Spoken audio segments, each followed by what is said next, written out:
Well, I'm an artist, and there's nothing I can create that surpasses nature, ever. Planet Earth is just phenomenal, the way it is all interconnected between everything, plants, air, animals, bees. And so that discovery, I think, to look at the view out this window and see the Inverness Ridge and see this beauty, it guides me. There's something else going on here. Some people feel it and some people don't. Some people come to my studio and they look in the door and that's it. They've seen enough, they've seen plenty, and they just walk on. Where other people come in and have profound experiences. Hello, Ernesto. Good to meet you.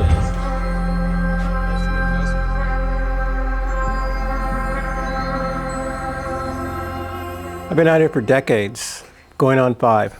In the late 60s, early 70s, I came into Woodacre, landed in Woodacre. The whole Bay Area was magic back then. There was, just an energy. It was the 60s, so there was an energy from that. But there was also, coming out of the 60s, going into the 70s, people were exploring. There was a lot of exploration going on. And there was a lot of freedom. There was a lot of street theater at that time, a lot of small theaters, and that's what I was working in. Back in my youth, when you graduated from high school, you had 3 choices. Join the Army, get married, get a job, maybe go to college. That's 4. But there weren't really any alternative choices. And so to seek an alternative path was to break the form of normality at that time. I joined a little theater company in Bolinas in the early 70s. We would go into the city and perform in the streets and, create moments. Blow Up.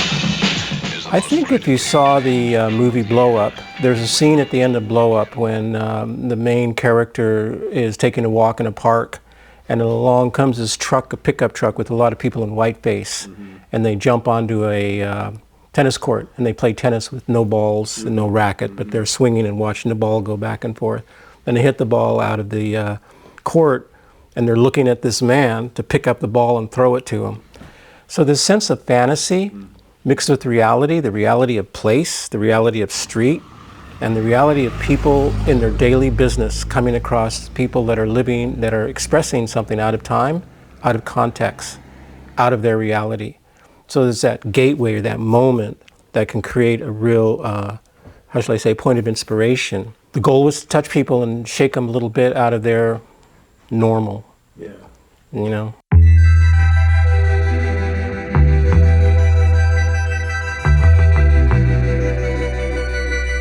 It's easy to say I work in the spiritual realm or I create spiritual art, but sometimes you need signs that you're on the right path. And this piece gave me a sign. It's spirit bursting through the ethers, taking physical form, and this is all the energy swooping off the spirit. My goal is to create portals that can help people in their own internal dialogues, portals for transformation. In fact, I should go into transformation, which is interesting because I got into masks. Started out as a mime, so that's a mask in a way. But when in Mexico, I discovered puppetry and masks, and that awakened something in me that led me to pursue the art of mask making and mask dance. And that art form has been my guiding light my whole life. And one of the things I've learned is that masks have this power of transformation, both for the viewer and for the dancer. The person that's making the mask or the person that's moving in the mask.